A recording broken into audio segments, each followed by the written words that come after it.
I want to welcome all of you to the Humanists of Greater Portland meeting. It's our first Sunday and pretty special because we include music from Pete and Paul and Hank and Michael. And then we end with music. So it's full of music, and today filled with a really wonderful speaker who's going to have us look at the universe through his telescope. So I'm looking forward to that. But before I start, I want to thank everyone that made this program possible. HGP believes very strongly in freedom of speech, but the views of my views that I express today, our musicians, our speaker, our guests, and our members are not the official views of the Humanists of Greater Portland. At this point, we usually read a definition of what humanism is. We've been doing that since forever. Ever since I've been coming to these meetings about 25 years, and I've heard this definition, but it's changed over time. And so that the definition I'm going to read is my definition of humanism, and the MC's it changes over time. And I'm really proud of the fact that I'm a member of a group who beliefs are each individual's truth. Everyone, that's a major importance. So many creeds are set in stone, but not ours. And we each carry our own truth. So I will share with you today mine. Humanism is a non-theistic philosophy informed by science, inspired by art, and motivated by compassion. As humanists, we strive to lead meaningful and ethical lives using reason and empathy to guide our decisions.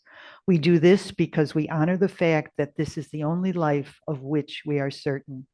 We accept the responsibilities and cherish the freedoms that living in a representative democracy entails.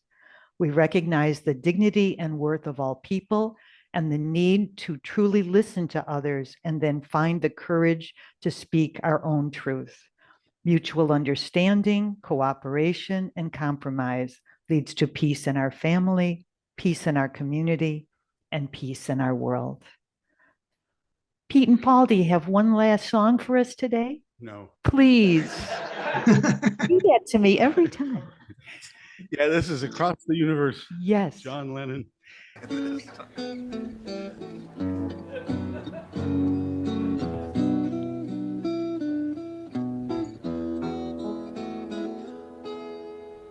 Words are flowing out like endless rain into a paper cup. They slither wildly as they slip away across the universe. Pools of sorrow, waves of joy are drifting through my open mind, possessing and caressing me. Jagaru Deva Om. Nothing's gonna change my world. Nothing's gonna change my world. Nothing's gonna change my world. Nothing's gonna change my world. Images of broken light which dance before me like a million eyes. They call me on and on across the universe. Thoughts meander like a restless wind inside a letterbox. They tumble blindly as they make their way across the universe. Jagaru Deva Om. Nothing's gonna change my world. Nothing's gonna change my world. Nothing's gonna change my world. Nothing's gonna change my world. Sounds of laughter, shades of light are ringing through my opened ears, inciting and inviting me. Limitless, undying love which shines around me like a million suns and calls me on and on across the universe. Jagaru Deva Nothing's gonna change my world. Nothing's gonna change my world. Nothing's gonna change my world. Nothing's gonna change my world. Jai Guru Deva, Jai Guru Deva, Jai Guru Deva.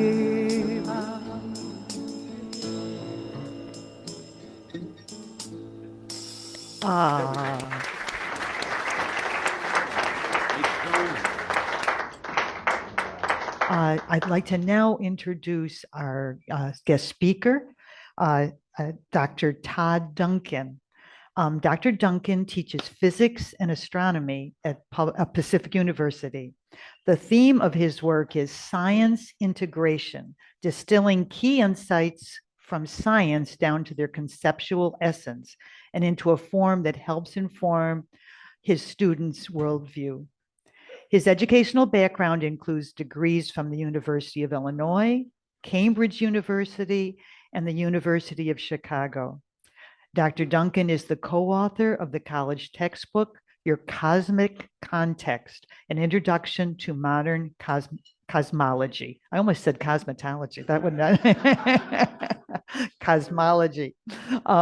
Welcome, Dr. Duncan. Thank you so much for your willingness to be here with us today. I know you live in Fort Grove, and driving into Portland is a move to the big city here. Yeah, big adventure. So thank you for joining us. We'll be taking questions at the end. Enjoy, folks. Enjoy. So first of all, good morning, and thank you for inviting me here for a conversation with you. And I really want it to be a conversation, so I'll leave lots of time at the end for questions. I'm always excited to talk about the universe, and especially the kind of cosmic perspective that emerges from exploring the universe. But I'm particularly happy to be here today because the context that you all create resonates with an aspect of my being that I don't often get to express fully, I think. It's not always comfortable in a lot of settings where I present and teach classes.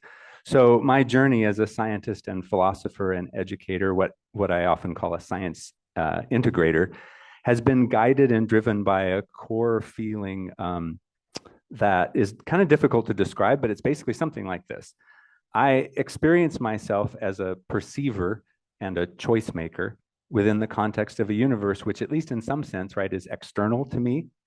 And so I feel like it matters what I do. I feel pretty strongly that it matters what I do. And so I want to understand my relationship to this external universe in order to guide the choices I make. Choices which in turn influence what else I will perceive in the future, and hence what new choices I have, right? So what I just said about my own kind of, driving force, or how I think about things, I tried to put that into a form that I've turned around so the language states it as an invitation for all of you to ponder throughout this presentation and hopefully beyond. And it's basically, right, what image do you hold of yourself in relation to the external universe that we perceive? And then I'm going to give you some kind of maybe additional windows into being able to perceive today. But just to kind of have that question in your mind as we go throughout this, I'll try to remind you of it. But just keep coming back to that idea of how do you think of yourself in relation to all of what we're talking about, right? And how might you modify that based on what you learn? Okay, so that's kind of that leads me to sort of what I see as the core of what I want to do in this presentation, is essentially to share with you a frame of mind, an experience. And I suspect that many of you, have your own experience and will recognize and relate to this kind of experience in your own way. And in order to get us into that frame of mind, I have kind of three main points here. So one is it's going to be a brief tour of the external universe. And then secondly, not just a tour of the external universe, but also noticing our frame of mind as we explore the universe. and then kind of circling back around to see how our inner experience is connected to the external universe. So I guess maybe the one way to think about it is that we want to look outward in order to inspire an inner experience, which then inspires us to ponder the relationship between the inner and the outer, right? To explore the sense in which we are really the universe observing and pondering itself. Carl Sagan famously said, "We are a way for the universe to know itself," right? And so my hope is to make that more concrete and alive in your awareness. The depth of what that statement really means and the fundamental insight it points us to, there's kind of a lot to be said, I think, about, in a way, us being here in this moment, being able to have the precious earth that we have and the ability to be alive and think about things is not just a product of this place and this earth. It's really a very holistic product of everything that had to come together to make this possible, right? Okay, so that's basically what I'm going to try to share, right? I have an internal feeling is really where I want to try to get us to. I'm going to do that first by looking outward into the universe, and then as a way to get there, and then try to offer some ideas about a way to navigate the thoughts that emerge from that frame of mind once you get there, right? Okay, so first, this is just my sort of, I don't know, I feel like this fits in with the wonderful music that we had. I definitely have to say that I don't think I have ever given a astronomy presentation that followed, first of all, such beautiful music. That was so fun to be able to sing along, but definitely never "Mamas Don't Let Your Babies Grow Up to Be Cowboys" has not been the lead in to me talking about the universe. So once again, my opening remarks, I return to those, that I'm very, very happy to be here in this context. So, okay, but I think this sort of sets the tone of the type of exploration that I'd like for us to have, right? So this is a quote from from Huckleberry Finn, and it's just the right down to earth sort of feel that I want to convey, right? Since we can't, I would really like to be having this conversation, up on Mount Hood under a night sky where we could sort of, look up and soak all that in. So you get to go there in your mind's eye, wherever does that for you, from a camping trip or something you remember, right? I picked Orion, the constellation Orion here, because I think that's familiar to most people. That, if you can imagine yourself lying on a hillside somewhere, looking up at Orion, and just, as Huckleberry Finn says, right, wondering about whether the stars was made or only just happened, or whatever other thoughts come to your mind, right? That's the tone of what we're doing in this conversation. And just to give you some idea of that, let's see why the slide's not advanced anymore. There we go. Yeah, thanks. So I just picked this. A lot of the pictures I'm going to show you are ones that I took with just the little telescope that you can see in the middle of the photo there. And this is on campus at Pacific, right outside the physics building. And so this is just to give you a sense of, often, especially if you spend a lot of time searching the internet for cool astronomy pictures from like Hubble Space Telescope or the James Webb Telescope and things like that, there's a kind of a detachment, right? There's kind of this sense that, yeah, they're these cool pictures and I know that they're in the universe somewhere, but they were either taken from a mountaintop or from space or something. And I want to keep that connection between our inner experience, or not even necessarily our inner experience, just our direct experience, and what we see as these images. So I just want to give you the idea that I'll tell you when they're not ones that I took, but in general, the photos were taken basically from this space, right? The street lights are around. It's not a particularly dark site or anything like that. It's either cold out or there's mosquitoes bugging you while you're trying to observe and all this, right? So just to have that sense in your mind that the objects that we're looking at, and I'll try to remember to point out where they actually are in our real sky, right? So that you can kind of think, oh, that's there, that's off the Big Dipper, or that's in Sagittarius, or whatever constellation. Okay, so that's kind of the frame of mind. All right, so this is the first one. So this one was just a couple months ago, and this one is called the Eagle Nebula, or M16 in the Messier catalog. And again, this was taken just a few minutes exposure with just that little telescope that was in that last picture, from right in Forest Grove. So, darker than here, but not super dark.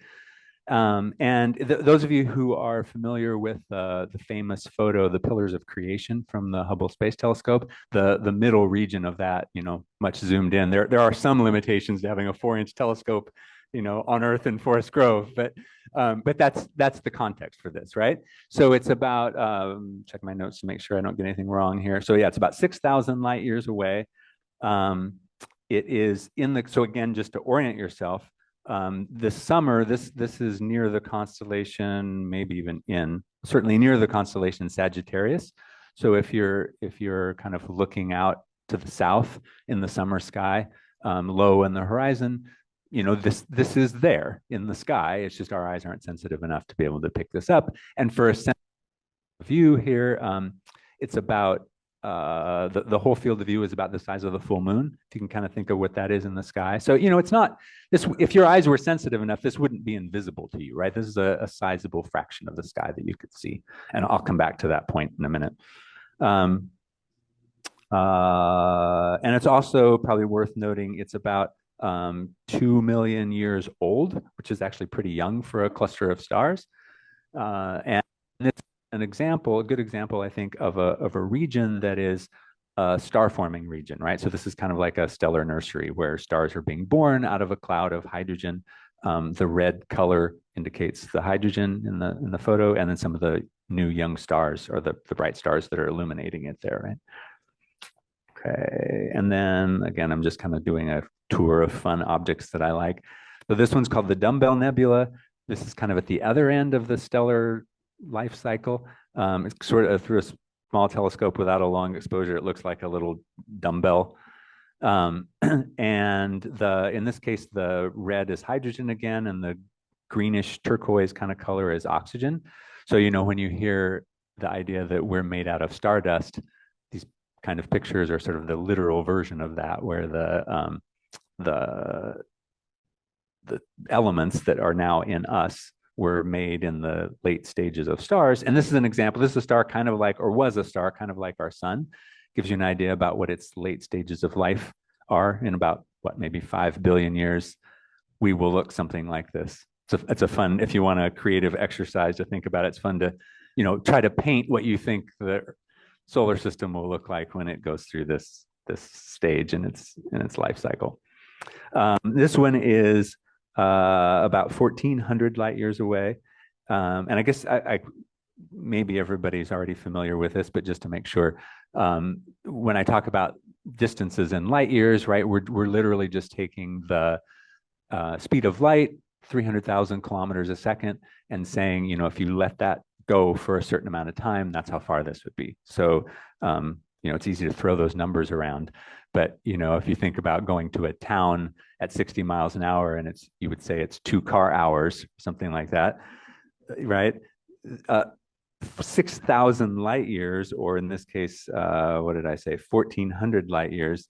There's a real sense in which if somebody there was looking at Earth now and had a good enough telescope to actually zoom in on Earth, they literally would see whatever was happening here 1,400 years ago, right? So, I mean, I like to picture, like when you're looking at a surface of a pond and you see the ripples, like if it's raining and you see the raindrops hit the pond and the ripples go out.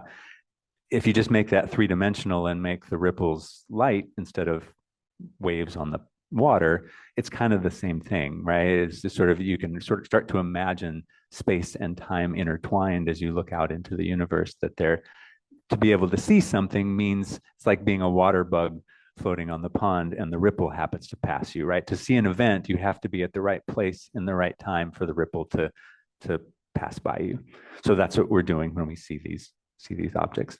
And it's worth pointing out because like this, they can estimate based on the velocity, how long ago the sort of expansion of this nebula started. And it's estimated to be something like 15,000 years old, which is, again, not very old by, cosmic standards. So these are, in some sense, brief moments in the history of the universe. And then this one is called the Trifid Nebula, again, just taken from Forest Grove here.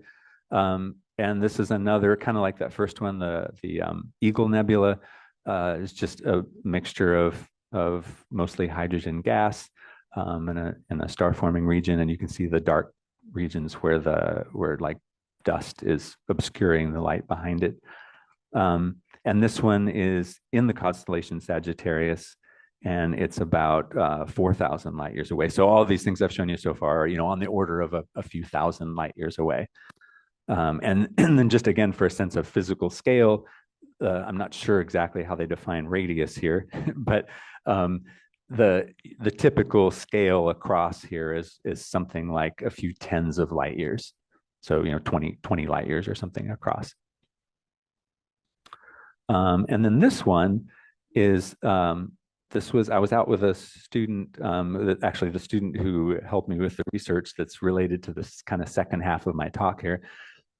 This is the Ring Nebula. It's in the constellation Lyra. It's close to the star Vega, the bright star Vega. So in the summer, if you look almost straight overhead, the really bright star you see is Vega. It's relatively close by star standards. It's about 25 light years away. And any of you who have seen the movie or read the book, Contact, that Carl Sagan wrote, Vega was the star where the signal was coming from, right? So the 25 light year delay, where the loud signal that she picked up, that Ellie picked up. Anyway, so the reason, well, partly that's just a cool object to look at, but the reason I'm showing this one in particular is to get us back to that sense of scale and the close by and the far away. This is, so again, I was just taking an exposure for a few minutes out with Logan, and it happened, this was during the Perseid meteor shower. And so while we were taking this photo, you can see the streak that goes through there that I'm assuming it must have been a meteor that went through. And you can even see where it broke up. We could probably do a conservation of momentum analysis or something and figure out some interesting things about it. But right where it broke apart and you can see the trail, it almost looks like tracks in a particle accelerator or something like that. But the thing that's particularly, well, just the coincidence of that happening kind of was amazing to me. I mean, it looks like it went right through and hit the central white dwarf in the middle of the star, except for the fact that the Ring Nebula is a little less than 3,000 light years away. And of course, the meteor is in our atmosphere. So it's, much less than a light second away, right? So the scales are totally, totally different, and yet they look like they're in the same place, which is a good thing. Again, just sort of in your pondering of how you see yourself in relation to the external universe, it's a good thing to be reminded of how challenging this is in astronomy. That we get 2D images, at least initially. And so trying to tell, I mean, a lot of the history of astronomy is trying to figure out good ways to find the distances to things, right? Because you couldn't tell if you didn't know any better that one thing is thousands of light years away and one thing is just a few miles away potentially, right? You can't tell from this perspective. So you've got to come up with other ways to figure that out. Same thing is true of a star, right? It could be a supernova explosion that outshines the entire galaxy, or it could be a firefly, depending on, if you don't know the distance to it, you don't know what made that dot, right? So, all right, so I think this is going to be the last one of ones that I took with that little telescope. This one is a famous galaxy called the Whirlpool Galaxy, or M51 in the Messier catalog. And part of the reason it's fun is because the main galaxy, it's actually two galaxies that have kind of merged. You can see that smaller one on the outskirts. But the main one that looks like a whirlpool, how it got its name, is kind of roughly what we imagine the Milky Way would look like if you could turn it, if we could be outside of it and turn it so that you could see down into it. So it kind of gives us a sense of that. And then this is a huge jump in scale because everything else I showed you was inside of our own Milky Way galaxy. This is now about 30 million light years away. So, we're now out to a whole other, another distance scale. And just, I don't know, this one I really like. I usually almost always show this when I can at star parties because it gives you that is the official technical name for a telescope night with the students who don't know any better, right? And they're like, yeah, I want to go to a star party. That sounds great. But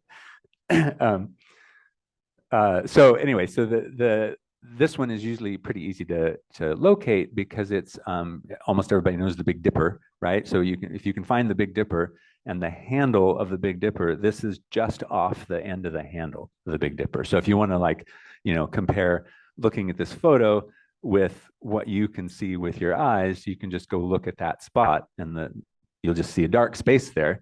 But if your eyes were able to collect enough light, this is what you would see, right? And again, this is pretty small, but it's still large enough that if your eyes were sensitive enough, again, the full moon would almost fill this field of view. So, this would be noticeable, right? If you had sensitive enough eyes, this would be noticeable to see. All right. So then I definitely did not take this photo. This is a famous one that many of you have probably seen before. This is the kind of the next obvious jump from this one. This is the Hubble Ultra Deep Field, and there was the original Hubble Deep Field, and now the Webb telescope has some similar kinds of images. But this one, I don't know, just if you want a space to kind of focus your attention to try to process what we are in relation to the universe, this is a good one to stare at for a while. Because I think there are a few exceptions there might be some really faint stars that just kind of got in the way of the photo, but almost everything in this photo, the thousands of little specks that you see, are all external galaxies, right? Exactly, right? So these are collection, islands of stars of all different sorts, but on average, sort of roughly, you could say they're something like what our Milky Way is, right? With as many as a few 100 billion stars in them. Each of these is its own little island collection of things.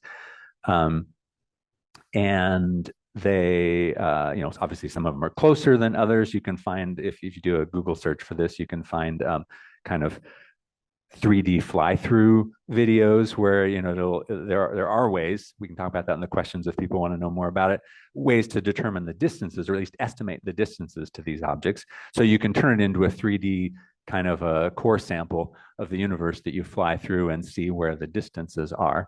And in that spirit, it's worth keeping in mind that this, unlike the other photos I've showed you, this is a tiny region of the sky. So this is basically, they picked, I think it's a little south of Orion is probably the most familiar. If you think about the space in the sky where Orion is, further south than that, they picked intentionally a region of sky where it looks, even to large Earth-based telescopes, it looks dark, empty, because they don't want anything else in the way. And they collected light for almost 2 weeks total, right? So they're just gathering light onto a detector, and it's about 1/10 of the full moon is sort of the size of the edge of this this photo. So, and this is a typical region. I guess that's the point, right? So this is, if you could scan the sky, and now there's the Vera Rubin telescope that's just come online, and there's basically, that's what they're doing, is I forget exactly how often, but something like every few weeks, they basically scan the whole sky to not quite this depth, but close. You can start to get a sense of what's out there in the universe, right? Of just how many of these galaxies, each with potentially hundreds of billions of stars. All right. Everybody's still in their space of, Huckleberry Finn looking out at the night sky. And apparently the universe is reacting to that awareness or whatever. So then before I sort of start reflecting on this a bit, one thing, I think that adds actually a nice touch to the sort of feel that the universe is speaking to us in different ways. So this photo, again, I did not take this photo. This one is just the point I have in my notes is to show you of how much more there is than meets the eye. So, I showed you a few of these little samples of nebulas, clouds out in space. but just to give you a sense that those things are everywhere practically in the sky. It's just a question of having, having the sensitivity to be able to detect them. So to illustrate that point, this is a familiar constellation again, back to Orion, and famous star Betelgeuse in its upper corner there that may be going supernova soon, or may have already, but we haven't gotten the ripples yet. And the Orion Nebula, which I'll show you a picture I took of that, it kind of down in the sword of Orion here. But right, so just think of last time you saw Orion, the constellation, and you see the stars and then the darkness in between. This is what's actually out there in that space, right? If you have, I think this is a composite photo of, like, I think I have it in my notes. Yeah, a total of 212 hours of exposure, composite photo. And so, it takes a long time to collect enough light to be able to see all this, but just to be aware next time you're looking up at the dark sky that, there are other things in there, the more than meets the eye, like I said. And then this was just to show you, I really like this quote because it sort of conveys from Jill Tarter, who was for a long time was the director of the SETI Institute. And she's if you saw Contact, Ellie's character is kind of based on Jill Tarter. Anyway, but so I like that quote because it kind of conveys the sense of us trying to understand how we fit within all this and trying to shine light into dark corners of the universe. And then this is just a zoomed in view with my little telescope of that, one of those nebulas that is right in the sword of Orion there. Okay. And then finally, to bring us back a little closer to home, there's another one of my favorite photos. This one is not taken from Earth, definitely not taken by me. It was taken by the Cassini spacecraft, I think around 2006. And then it was in orbit around Saturn. So it's looking back toward the sun. So you can kind of see the sunlight actually sparkling through the rings of Saturn from behind it, right? And the rings are just ice, like the same kind of H2O water ice that we have here on Earth. And if you look closely with my arrow pointing to it, you can see that little dot there. That's what we look like from Saturn. Yeah, thanks for zooming in, right? So, and if you think about it, it's not really surprising because you've probably all seen Saturn in the night sky sometime, and it looks like a little speck. And Saturn's bigger and has more reflective ability than we do. So, it makes sense that from Saturn we should look like a little speck. But somehow, even though we know that intellectually, it feels different when you actually see it, right? And so, I don't know. I like reminding us that, and this is just for distance scale. So this is about 80 light minutes away. So, if you can if you can find the details and think about where you were when this photo was taken, and if you were on the side of the Earth that was facing it, and, if you wanted to wave when the photo was taken, though, you would have to have waved 80 minutes before the shutter was snapped, right? Because the ripple had to get there, right? So, which again, it's like, that's true if I pull out my camera and take a picture of you all right now, but it doesn't matter because it's like a billionth of a second or something. And so the only difference is that the distances are vast enough that it starts to matter in the case of astronomy, right? And in fact, it becomes very useful because it's like almost like a time machine, right? You can see back to what the universe used to look like based on looking far away. It literally is a time machine, right? Okay. So that's just to bring us back a little closer to home, but with that kind of sense of perspective. And, just to keep thinking about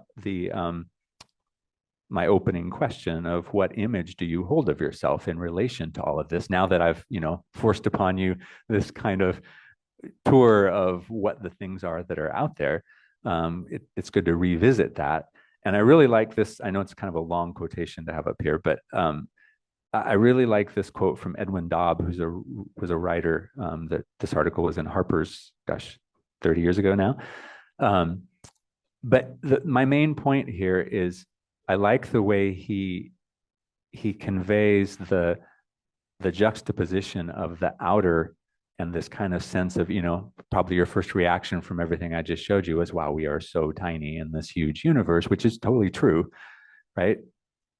but it's also true that it connects us to something inside that, like he says, this equally vast interior. And we talk about how insignificant we are, but there's something that makes us feel like, oh, well, we're also a part of this. And all of this that I see out there contributed to us being here, right? And so there's a kind of a relationship, and that's part of what I want to continue exploring here. And there's another quote from the 13th century poet philosopher Rumi. Some of you have probably read, where he just says, "You are not a drop in the ocean; you are the entire ocean in a drop." Right, and that totally shifts the perspective, even though it's still true. And also, I guess I forgot to say this before, but back to this photo, one of the things that I think is really useful to go back and forth with here is that, all of our very real problems, especially right now, right? That all of the real problems on Earth and in our own lives, right? Personal struggles that we all are dealing with, those are very real. And it's good to keep that in mind. And it's good to also keep in mind that this is what they look like from Saturn, right? I mean, both of those things are true. Both can be true at the same time, right? And it's just, I don't know, I think it puts us in a little bit different space to be able to, doesn't make them go away for sure, but it's different to be able to manage them, right? Okay. So let me make sure I didn't miss anything crucial that I wanted to say here. Okay, yeah. So this leads me into kind of the second, so on my first slide there where I had like, I'm going to give you a tour of the universe, and then we're going to kind of reflect on how we relate to it. Now we're in the second part of kind of how do we relate to it. So two main points that I kind of just said, but to hold in mind. One is this concrete awareness of the actual universe that we're trying to describe and kind of understand and explain, right? That was my tour, that all that stuff is out there. And then the reminder that whatever your reaction to all of that was, that's also part of the universe somehow, right? That's just as real.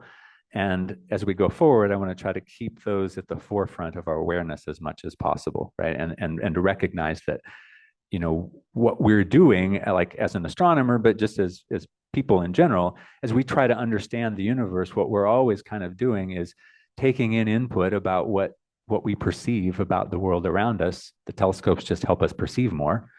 And then we're building essentially a thought map out of concepts that we create based on what we see and perceive.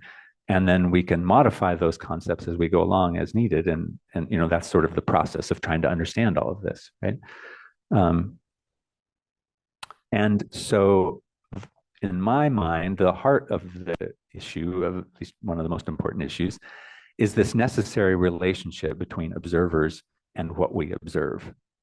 And so this is going to take us back a little bit to the Carl Sagan quote about we are a way for the cosmos to know itself. And I want to kind of spend the last 15 minutes or so kind of digging into that a little bit more and what that means and how we might think about it.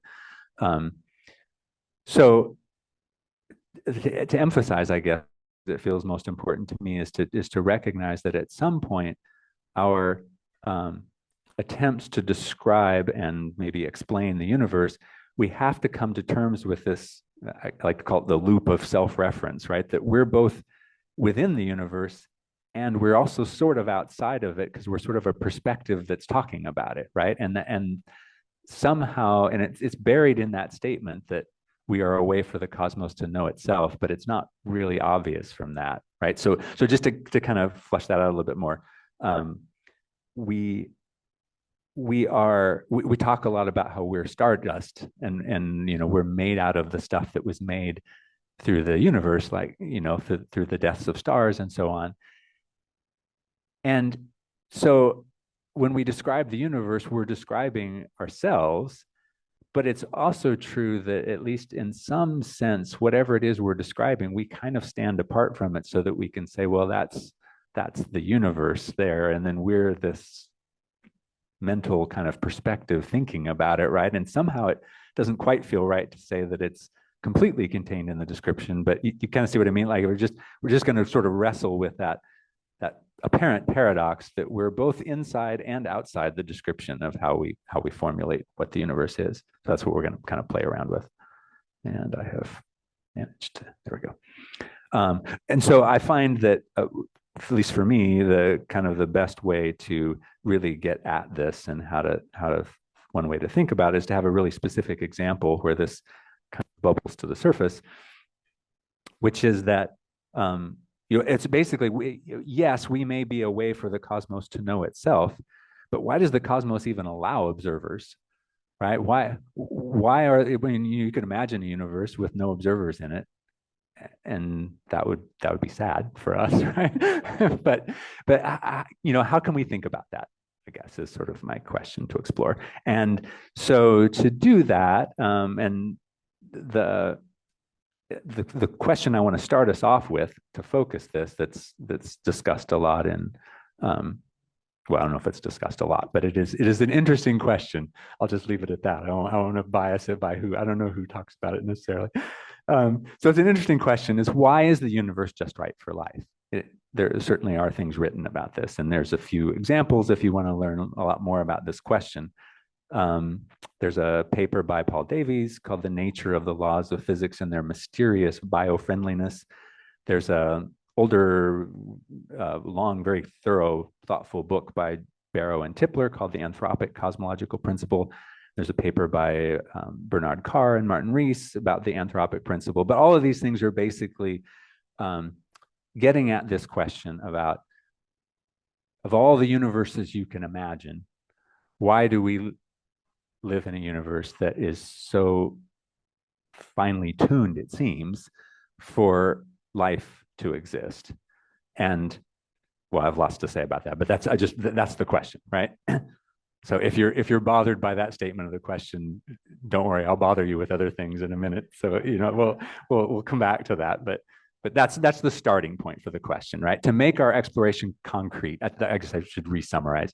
To make our exploration concrete about how we can be the universe observing itself, I'm going to take this question, why is it just right for life, to sort of bring those two together, to bring the whole universe and us as observers together. Does that make sense?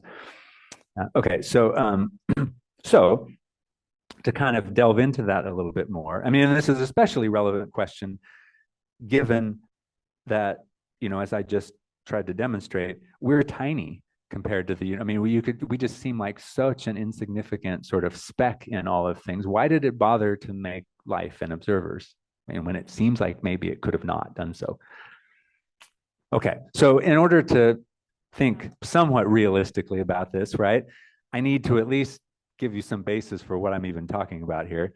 So as a starting point, we can ask, what are the conditions necessary for life? And we're on dangerous ground here because we're very biased, right? I mean, I like my life, right? And I like carbon and, all the things that, but so, I want to try to be as unbiased as I can. And so the way I guess I kind of think about it is just any sort of life I can imagine as anything like what we would call life, and especially because what we're really interested in is observers, because they don't necessarily even have to be life.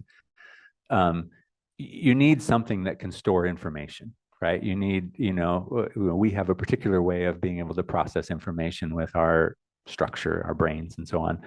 But I can't imagine anything I would recognize as an observer or as life if I didn't have a way to store information, right? And so the things that I'm sort of taking as examples of what might be necessary for that are, you need some kind of stable energy flow.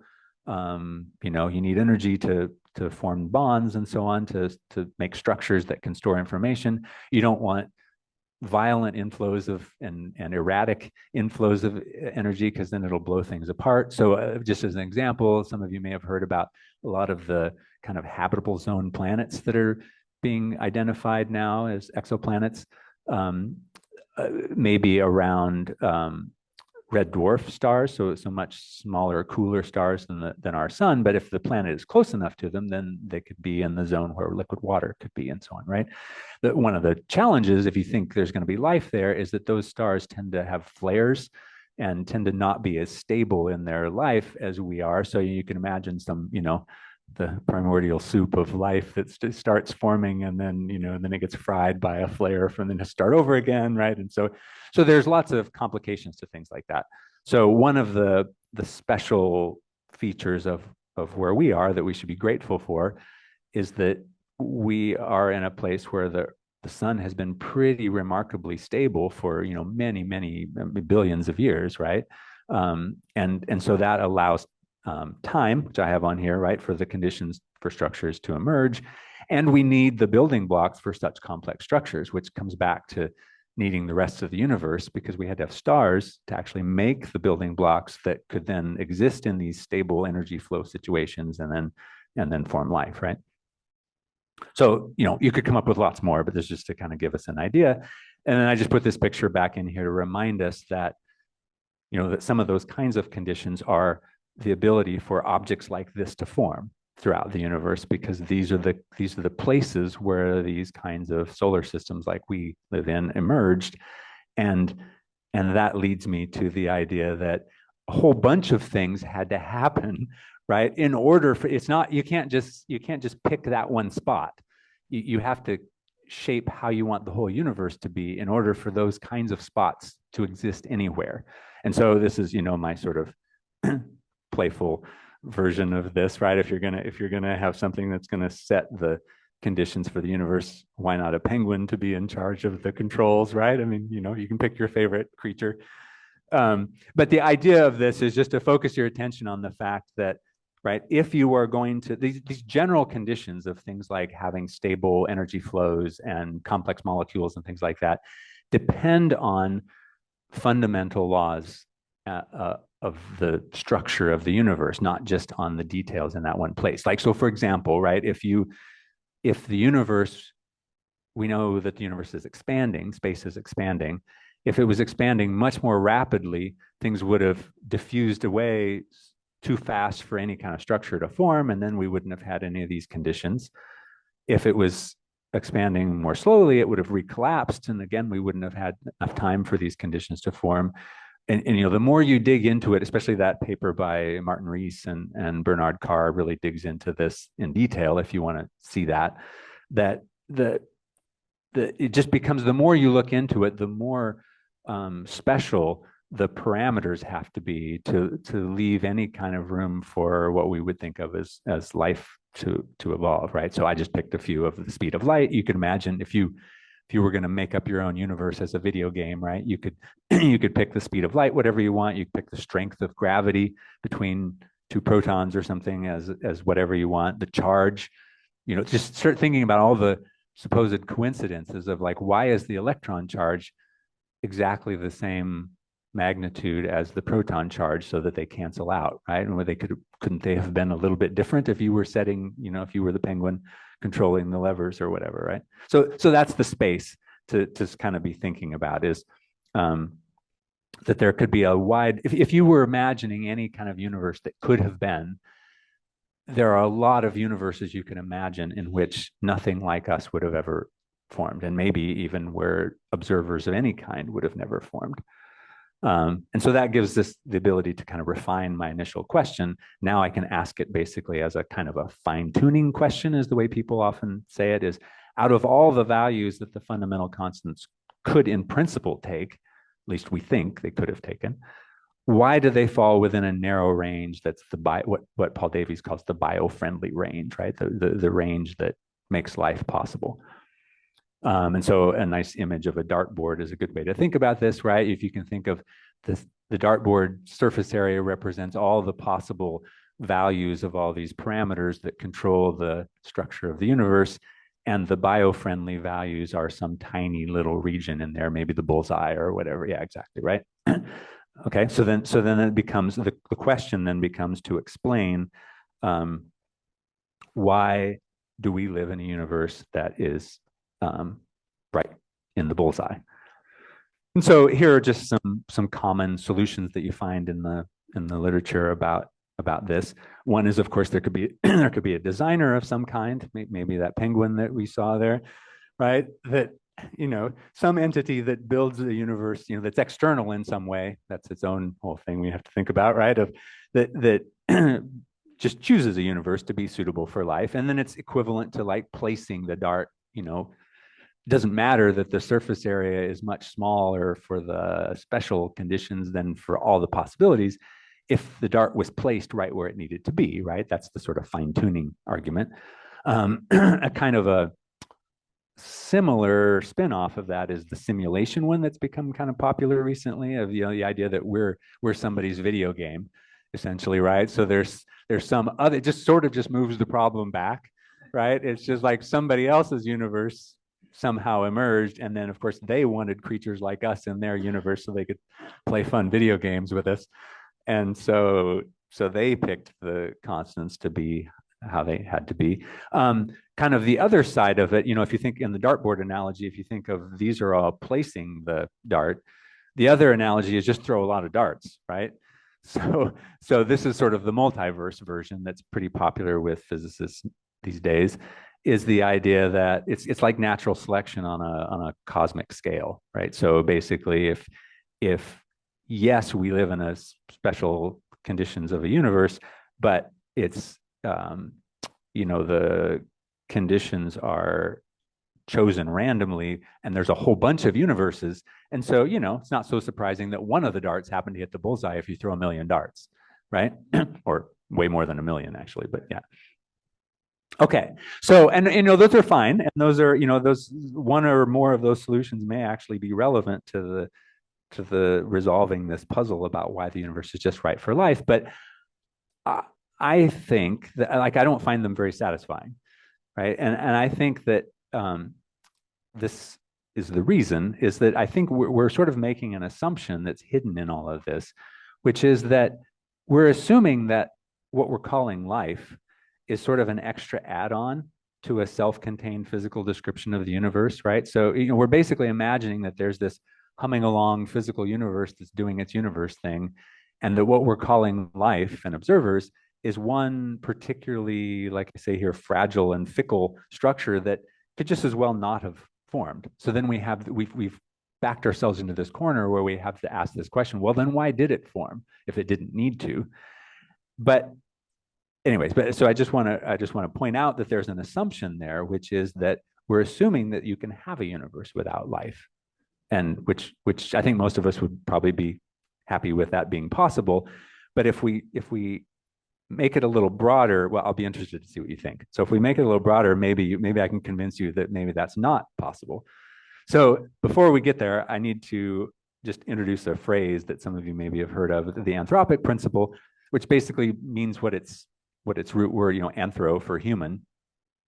And it's basically, you can find all kinds of controversy and different versions of it, and people are arguing about how it should be implemented and such. But for my purposes here today, all I really want is it's a nice phrase for summarizing this core point, which is probably sort of obvious, that a universe observed by humans can only have properties consistent with the existence of humans, right?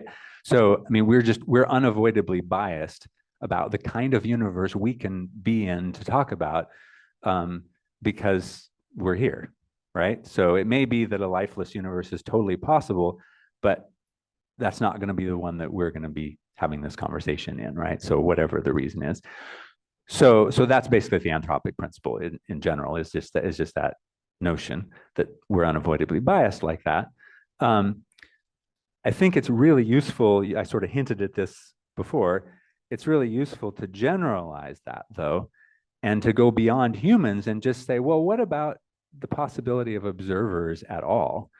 And so I found this kind of obscure little book that I realized it was written in, I think, the late 80s, and I found it in high school. And I remember, you sort of feel those resonance of things that, like, oh, he's talking about something that I'm interested in. And then I was working on this project with my student Logan, and we rediscovered it just, a year or two ago, and it kind of clicked that there's, he basically, in this book called The Symbiotic Universe, he kind of reframes the anthropic principle and says, the only things that can be known are those compatible with the existence of knowers, which is worth pondering for a while. but it a little bit takes humans out of it, right? So I kind of turned it into more of an operational statement of can we get beyond why humans or even why life, and just say the very possibility of being able to know stuff, right? To have a universe to talk about. If we're going to describe the universe, somehow it must have properties that allow it to be described. That's a sort of a subtle point, so I'm going to say this in multiple ways. I hope it doesn't end up feeling like overkill, but we'll, just to ponder that idea that there's it basically emphasizes, it kind of boils down to this, right? If you are going to this lovely kind of description we can give in astrophysics now about the history of the universe, something we easily forget is that such a description it comes back to this self-reference kind of loop, right? That maybe a good way to say it is not all universes can describe themselves,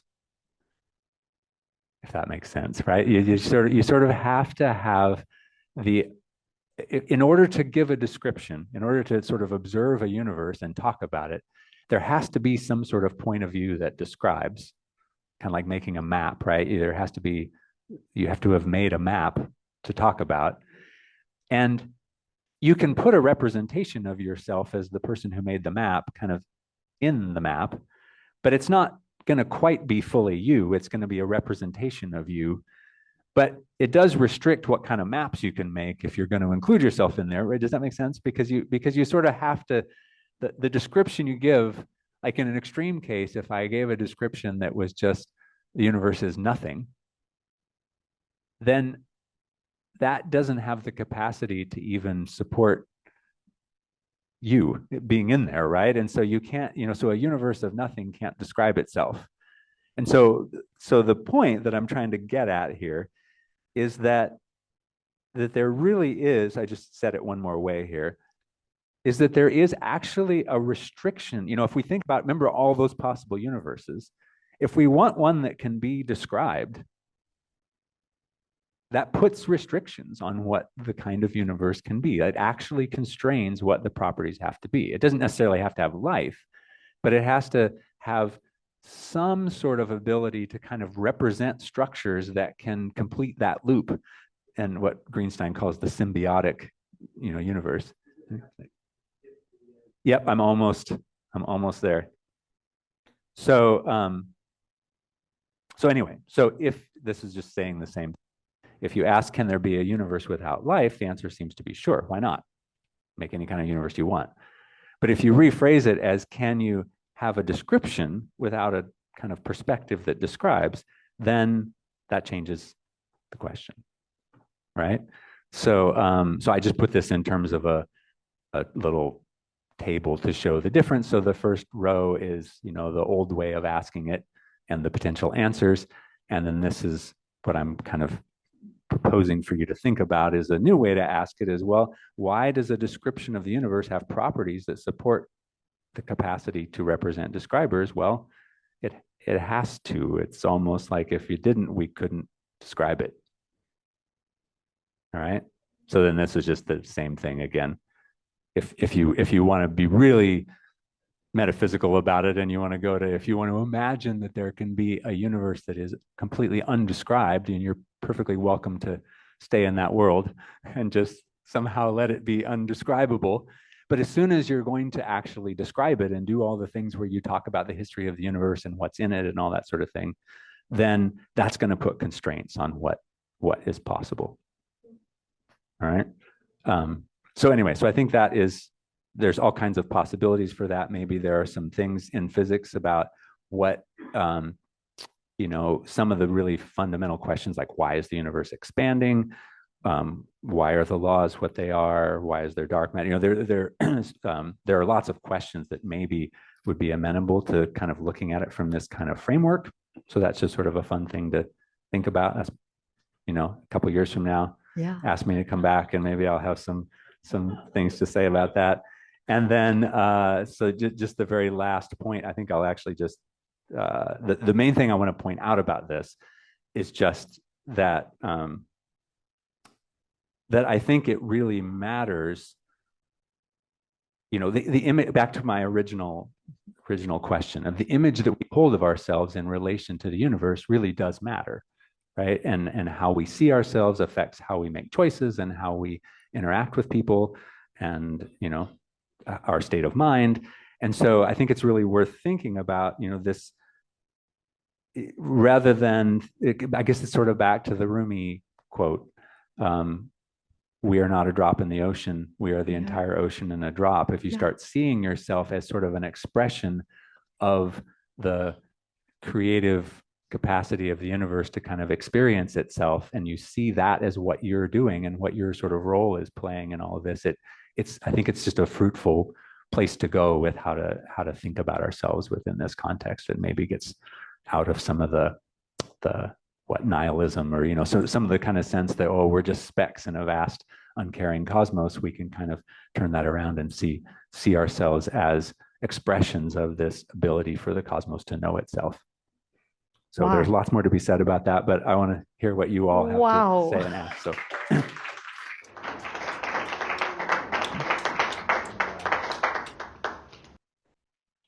Dr. Duncan, I do not know how you did that, but I understood what you were saying. Excellent.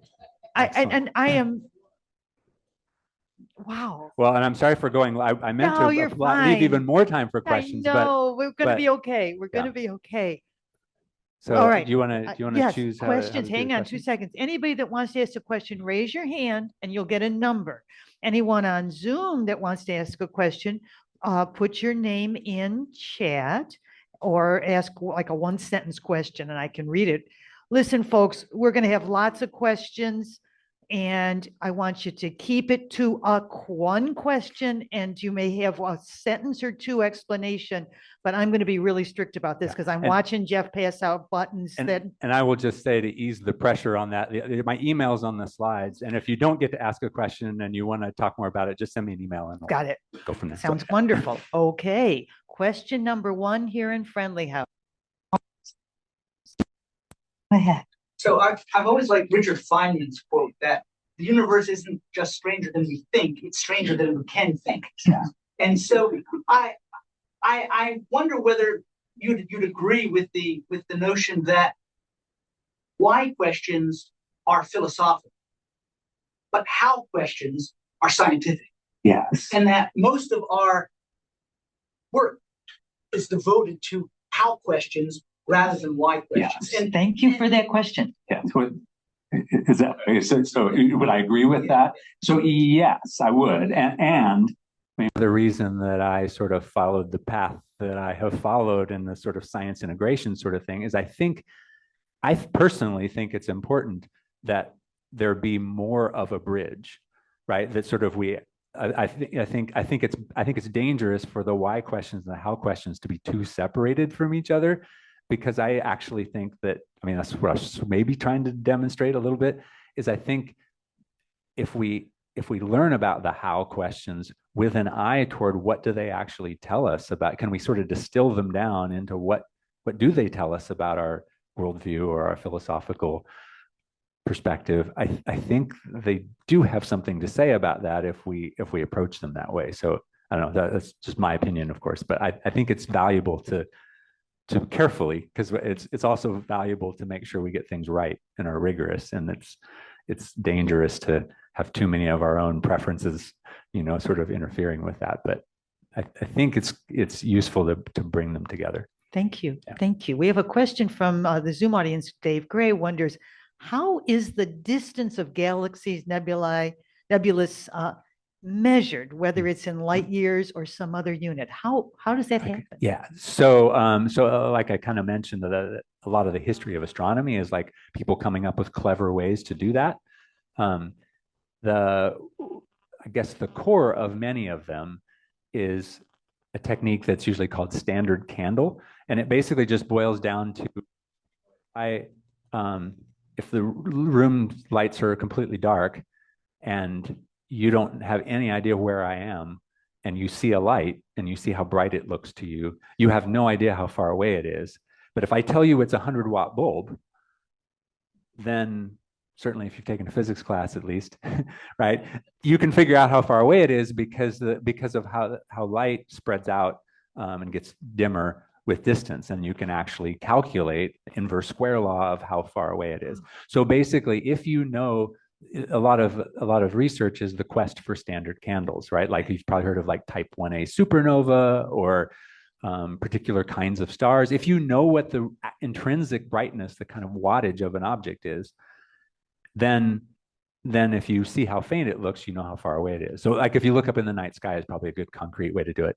Look up in the night sky, if all the stars were the same wattage, then you could just literally say, well, the bright ones are close and the dim ones are far away. It turns out you can't do that because they're vastly different types of stars. But so it's basically that. Okay. It boils down to, yeah. Perfect.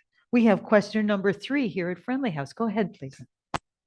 Towards the practical end, in the last decade, to me, one of the foundational challenges we've had is the confusion between actual facts and alternative facts. Yes. I think science please. can address that. I'm curious if you, as a scientist, have any thoughts and any suggestions in that direction. Yeah. That's a great question. So first of all, I wholeheartedly agree, right? I mean, that's part of why, honestly, that's part of why I set up telescopes a lot on street corners, sort of like you saw, is because it's sort of a space where people, no matter what preconceptions they have, are sort of willing to listen to facts in a certain sense, because it's sort of just you know what I mean? You're just observing things and you're just trying to figure out, okay, well, we see that. We all agree that we see that, right? And then sort of going from there. So I mean, I guess, so first of all, yes, I think that's one of the crucial roles of science and science outreach is to remind people of what the processes are for knowing what's factual and what's not. And the other is, I think the more we can create spaces where it's sort of a non-threatening, ability to observe things that people are interested in, and let them engage in their own process of like, well, how do you filter? How do you decide whether something's true or not true before they're shut off by whatever political view, or you know what I mean? Is sort of creating a space where that process can happen in a kind of a non-threatening way is sort of off the top of my head is like what I feel like helps the most. There are lots of other things, of course, too, but Thank yeah, you. that's a good point. Thank you. We have question number 4 here. Go ahead, Hank. I'm sorry. It seems to me that it is difficult to feel grateful for things you're entitled to. So if in fact we're here just by fortune, is it fair, do you think, to say that we are the universe's opportunity to experience gratitude? Wow. So I like the sound of that a lot. I'm trying to decide if I have anything to add to it other than just, yeah, I mean, I like that way of, I mean, I think I will just say, yes, I agree. Okay. Yeah. Thank you. I'm not even, I can't. That's wonderful. Okay. Yeah. How about from, we've got a question. From Zoom, how is the second law of thermodynamics fit into the expansion of the universe? Wow, We got questions. We're great questions We're here. going everywhere. Okay, so second law. So first of all, second law of thermodynamics, right, is basically just the idea that entropy increases. So it's a little dangerous to use this word, but as sort of a disorder, the number of ways that things can be arranged, sort of, things spread out in terms of the way energy is distributed over time, right? So how does that fit with the expansion of the universe? Is that the question, basically? Question. So you can calculate within, you can once you have the second law of thermodynamics as a way of telling you the direction that processes go, you can calculate that within a static space. But you can also talk about what the number of states are that are available in an expanding space, and so that adds to the mix. But you can still, it doesn't contradict it. I mean, you can still expand, and or you can still apply the law in the context of an expanding universe, and it fits together. Yeah. Thank you. Am I at number five? Number five? Number 5. The last time I went to telescope was like 1982, and it was from the Sears catalog, and it wasn't a very good experience. It looks like I really enjoyed your pictures. Would you say it's a good time to get back into amateur Yes. stargazing? Yes, this is a great time. Actually, that's a great question. I was wondering if somebody was going to ask about that. Give me an opportunity to talk about it. So the because similarly, right? I mean, these pictures that I was showing you are kind of a new world for me, where I'm used to, like, when I'm teaching stuff, I spend all my time futzing with the telescope to find the thing that I want and whatever. And so this is kind of a new trend in these electronically assisted telescopes, which are now, they're small, portable. There's one by Seastar, I think, that is now down in the $500, $600 range for a little portable one that, smaller than the one I have, but even the one I have was in the few $1,000 range, which is not bad for an astronomy department, right? So yes, and I would say even in the next few years, the prices and the capabilities of those are coming down fast, and they're like taking the technology from the big observatories into a portable package, and essentially you have an app, and you plunk the telescope down and you point it at the sky. It has a internal computer that it recognizes where it is in the sky, and then from then on it tracks, and you can just tell it, I want to go see the Ring Nebula, and it'll turn to the Ring Nebula, and then you say, I want to take a 5-minute exposure or whatever, and it takes a 5-minute exposure and sends it to your phone and post it on Facebook and whatever, whatever else. And so, I mean, it's great for students because the students can share it has like its own little Wi-Fi hub. So the students can then, rather than trying to hold their phones up and take pictures through the eyepiece, they can just get the pictures, or they can control it and be the astronomer. And so, yeah, so I think if you just, so the one I have is by a company called Unistellar. There's Seastar is another one. If you can email me if you want more details, but yeah, just if you just do a search for electronically assisted telescopes, there's lots of that, and it will get even better in the next few years, I think. Okay. Yeah. Questioner number 6. Look through your fancy space tubes. Have you ever seen a UFO, like an unidentified describer? Well, I mean, I guess In the literal sense, yes, there have definitely been things that I don't know what I mean, that picture I showed you of the alien spaceship trying to destroy the Ring Nebula was, was an example of that. It took us a few minutes to say, oh yeah, that must be a meteor. Yeah. But no, nothing that I'm sure was anything particularly interesting, I guess, right? Okay. We're going to end with our final question.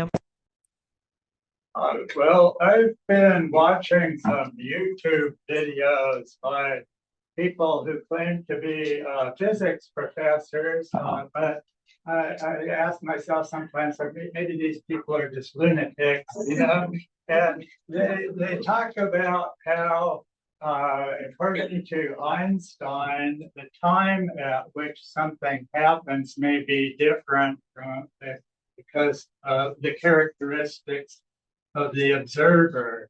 An observer may observe the same event at a different time from a different observer, and they extrapolate from this to the idea that past, present, and future all really are present together, but they're only a different physical dimension almost. Could you ask your question now, please? Yes, and so my question is, if this does not pose a very deterministic view of the universe, and also what effect that would have on your statement about the decisions that we made. Thank you. Thank you. That's a good question. So first thing is the idea that time is different. I'll be specific. The idea that time intervals between events observed from different reference frames by different observers moving relative to each other, or in different gravity, like close to a strong gravity, like a black hole or something. It really is true, experimentally verified, that that those time intervals will be different for different observers, right? I mean, that's well verified. That's essentially what the theory of relativity, special and general relativity say. The interpretations, there's sort of the interpretations of what that means, of course, are subject to varying levels of lunacy, I suppose, right? I don't necessarily say that I'm not one of those, but Yeah. But so I don't know. I mean, but I guess maybe the thing that's useful to say as context is that it's still very structured.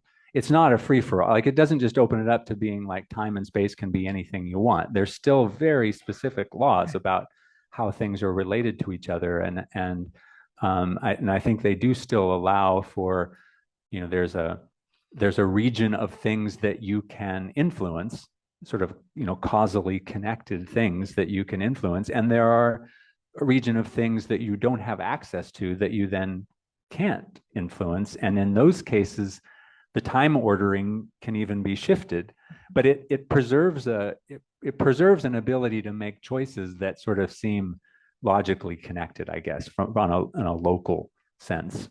We can talk more about that if you want, but yeah, I think all of that stuff is still safe in terms of the predictions. It's just that time and space are not what we maybe naively thought they were, and there's solid evidence for that being different.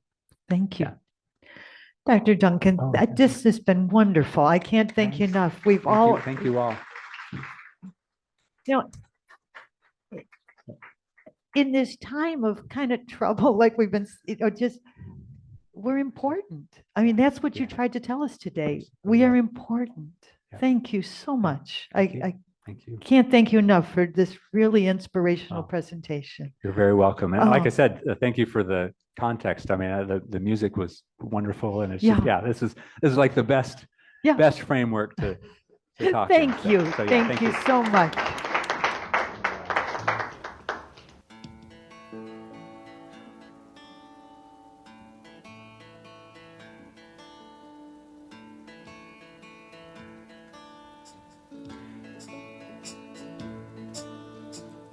Why are there so many songs about rainbows? What's on the other side?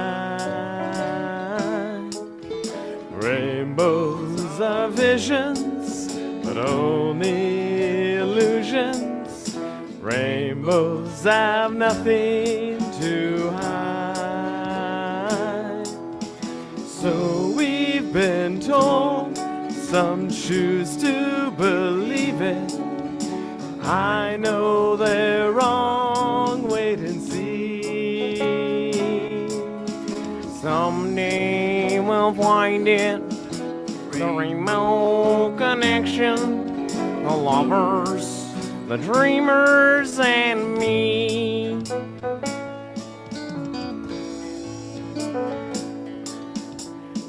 Who said that every wish be heard and answered? Wished on the morning star. Somebody thought of that, someone believed it. Look what it's done so far. What's so amazing, it keeps us stargazing. What do we think we might see? Someday we'll find it, the rainbow connection, the lovers, the dreamers, and me.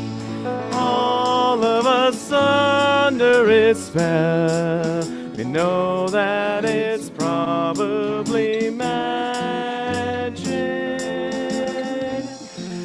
Have you been half asleep? Have you heard voices? I've heard them calling my name. Is this the sweet sound called the young sailor's? Voice might be one and the same. tried too many times to ignore it. Something that I'm supposed to be. Someday we'll find it, the rainbow connection, the lovers, the dreamers, and me. La di da da di da da da da da da da da da. Well, thank you, everyone. That was pretty nice.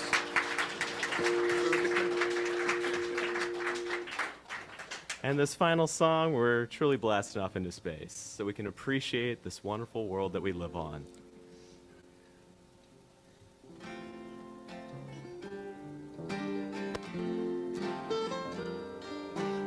I see trees of red roses too. I see them bloom for me and you. When I think to myself, what a wonderful world. I see skies of blue, clouds of white, black blessed day, dark sacred night. And I think to myself, what a wonderful world. The colors of the rainbow, so pretty in the sky, are also on the faces of people going by. I see friends shaking hands, saying, how do you do? They're really saying, I love you. I hear babies cry, I watch them grow. They'll learn much more than I'll ever know. And I think to myself, what a wonderful world. Yes, I think to myself, what a wonderful world.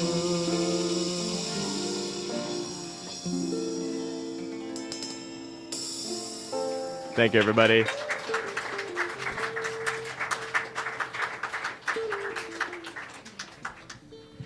Pete and Paul and Michael, take it away, please.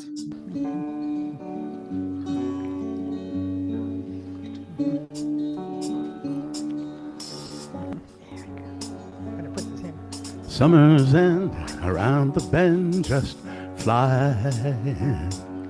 Swimming suits on the line, just drying. I'll meet you there per our conversation. I hope I didn't ruin your whole vacation. Well, you never know how far from home you're feeling until you watch the shadows cross the ceiling. Well, I don't know, but I can see it snowing. And in your car, the windows are wide open. Come on home. Come on home. No, you don't have to be alone. Just come on home.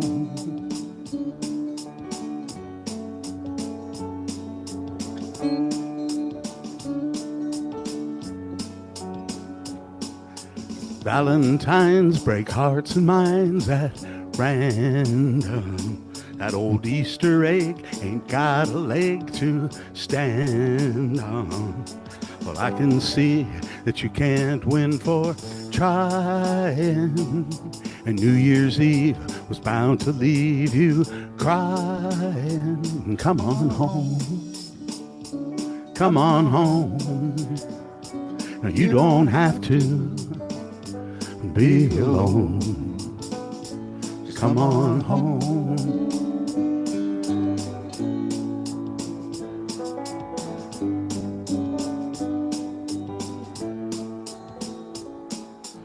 moon and stars hang out in bars just talking.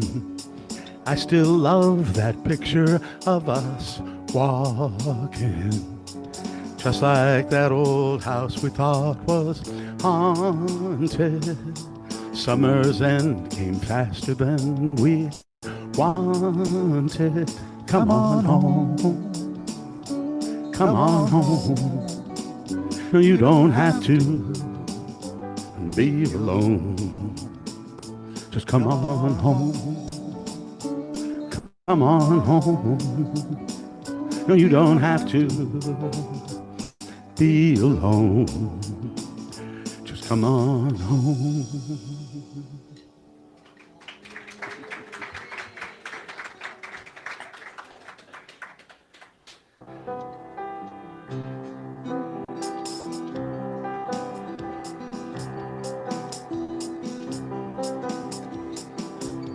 Everybody's talking at me.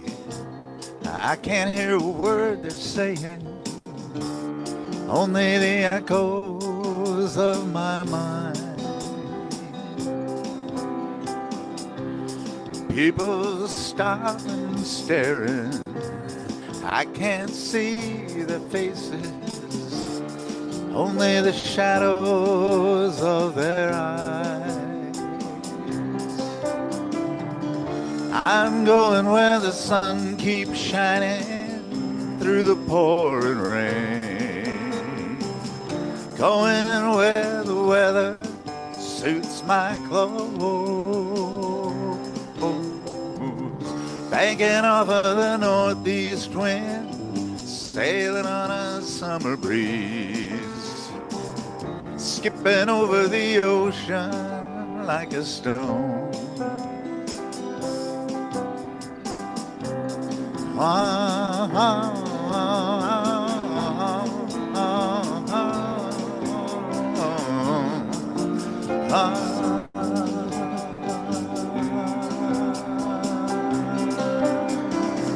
I'm going where the sun keeps shining through the pouring rain, going where the weather suits my clothes, banking off of the northeast wind, sailing on a summer breeze, skipping over the ocean like a stone. Everybody's talking at me. I can't hear a word they're saying, only the echoes of my mind. I don't want to leave your love behind. I won't let you leave.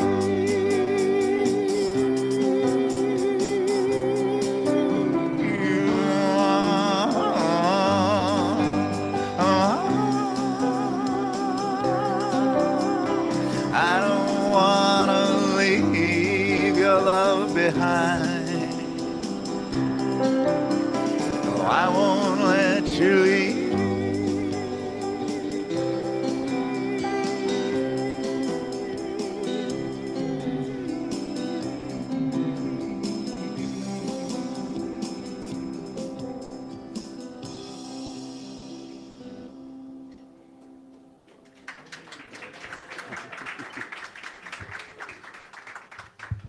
How about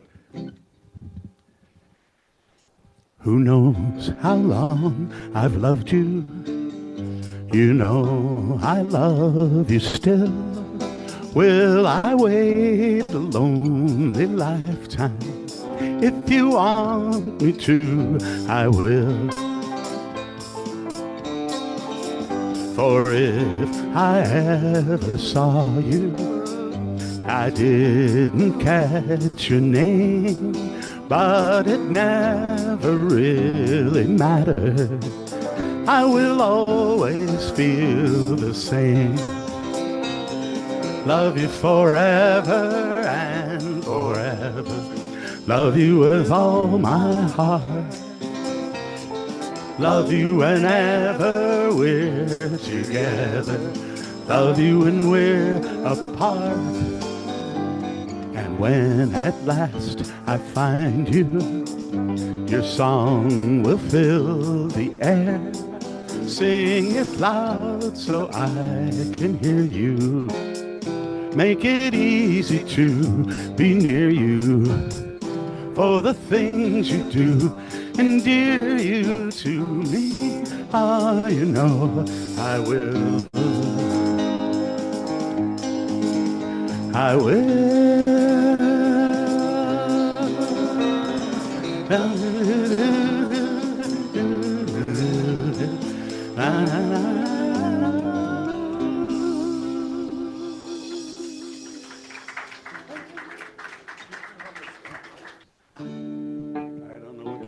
Mama, don't let your babies grow up to be cowboys. Don't you let them pick guitars and drive them old trucks. Make them be doctors and lawyers and such. Yes, mama, don't let your babies grow up to be cowboys. They never stay home and they're always alone, even with someone they love. Now cowboys love smoky old pool rooms and clear mountain water. They love little warm puppies and children and girls of the night.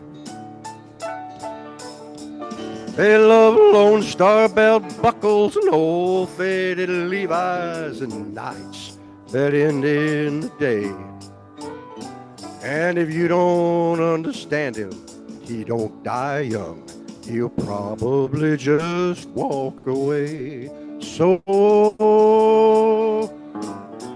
mamas, don't let your babies grow up to be cowboys. Don't you let them pick guitars and drive them old trucks. Make them be doctors and lawyers and such. Oh, mama, don't let your babies grow up to be cowboys. They never stay home and they're always alone, even with someone they love. Now cowboys ain't easy to love and they're harder to hold. They'd rather give you a song than diamonds or gold.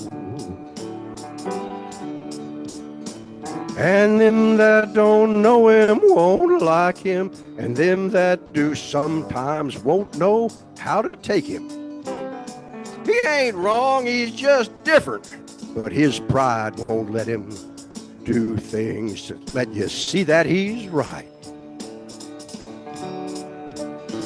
So mama, don't let your babies grow up to be cowboys. Don't you let them pick guitars and drive them old trucks. Make them be doctors and lawyers and such. No, mama, don't let your babies grow up to be cowboys. They never stay home and they're always alone, even with someone they love.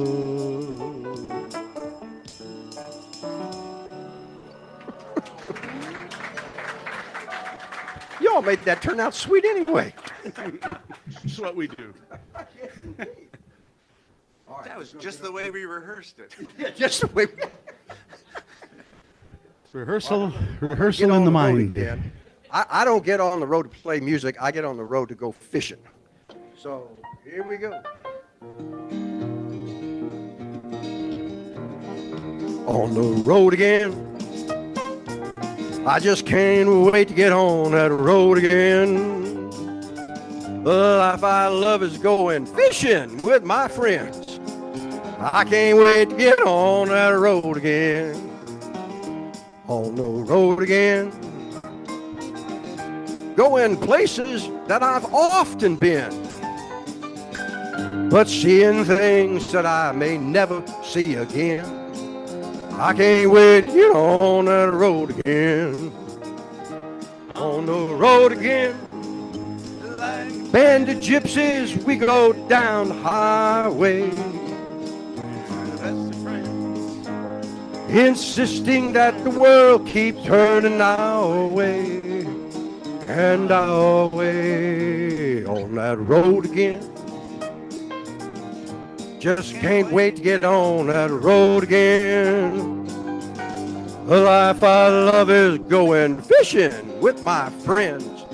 I can't wait to get on that road again. And now we have that lovely interlude.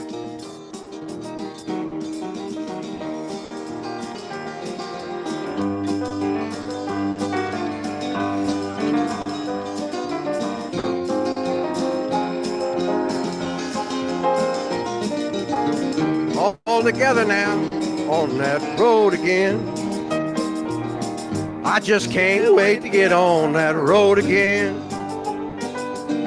The life I love is going fishing with my friends. I can't wait to get on that road again. I can't wait to get on. That's right. One more time. I can't wait to get on that road again.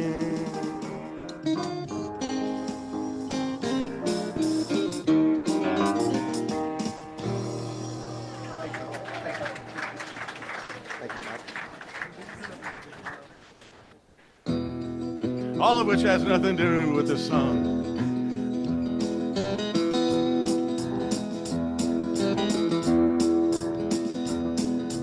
Riding on the city of New Orleans, Illinois Central, Monday morning rail. 15 cars and 15 restless riders, 3 conductors and 25 sacks of mail. All along the southbound Odyssey, the train pulls out in Kankakee and rolls along past houses, farms, and fields,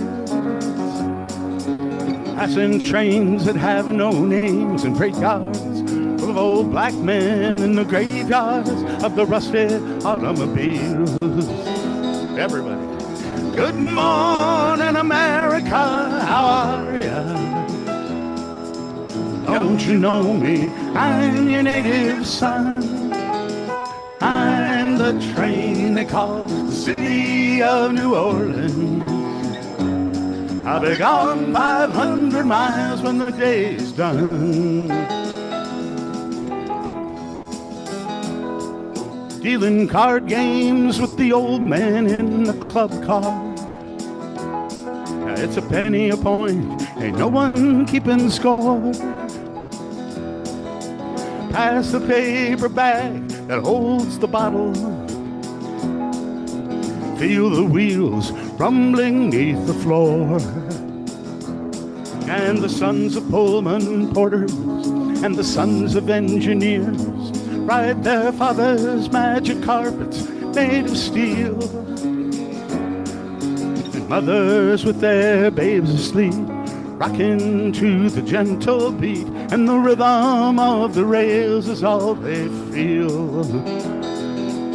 And it's good morning, America, how are ya? Don't you know me? I'm your native son. I'm the train they call the city of New Orleans. I'll be gone 500 miles when the day is done.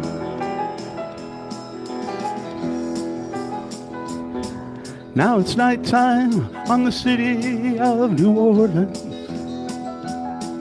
and we're changing cars in Memphis, Tennessee. Halfway home, we'll be there by morning. through the Mississippi darkness, rolling down to the sea. But all the towns and people seem to fade into a bad dream, and the steel rail, it still ain't heard the news. And the conductor sings the songs again. Passengers, you please refrain. This train's got the disappearing railroad blues. And it's good night, America, how are ya? Don't you know me? I'm your native son. I'm the train they call the city of New Orleans. I'll be gone 500 miles when the day is done. Singing good morning, America, how are ya? Don't you know me? I'm your native son. I'm the train they call the city of New Orleans. I'll be gone 500 miles when the day is done.